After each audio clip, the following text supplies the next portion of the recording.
Къде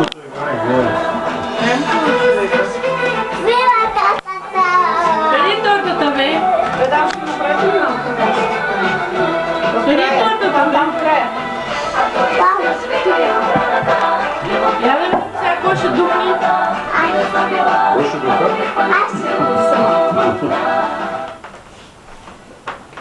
Чакай, мамо. Чакай. Тъй, че падне коло. Дайте ма.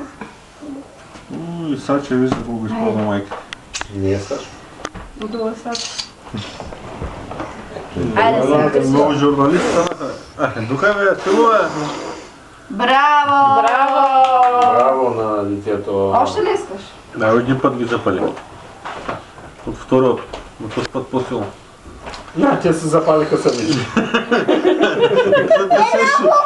Са тия свещи майки да ги купила, сами се палят. Те много колят. Горят, а ти не ги угасиш гайко остава, тя пак горят. Ти по жерникарния, аз станеш като Бойко Борисов. Също се запалиха. Ти са специално тия свещи. Влязли ми на чаша вода и ги звали отгоре да не изгарят, който не са палят. Между другото, четвъртия тон на българските хроники. Стефан Цанев. Те се запалят, бе, по-плен. Чакам да периш въздуха, къде е кей. Е, панталона и бузата, малей. Криси. Стане, да. Ами, такива свещи си дала, деца палят сами. Куда прави човека? Духа постоянно. Леко, че ти се отцапаш. Той целият тук да е, гледай. Блузата и гащите и всичко отиде.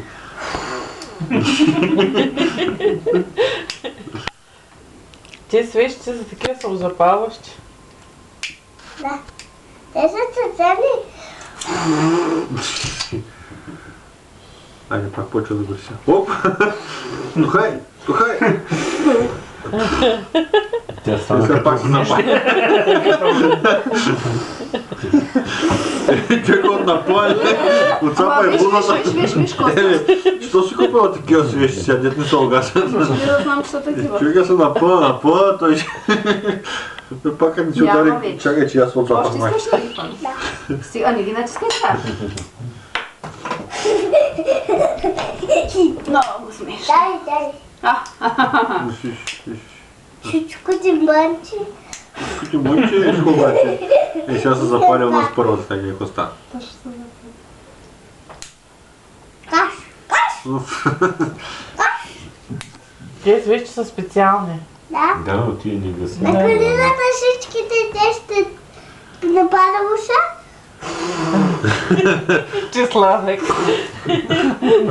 Ти колкото ги духа, те повече ще палят. Искам ба. Те сами... Не ги завъртя. Чакай. Ти от напълни да ги духаш, ще се завърташ, целия влизаш вътре от тортата. Чакай. Чай, ти пък понеси и масата. Няма да знаеш. Така постава, Крисия. И те, ако я духаме още малко, и ще не парчат. Нищо да, мама. Ще влезеш и косата ще влезе в тортата. Кой имаш?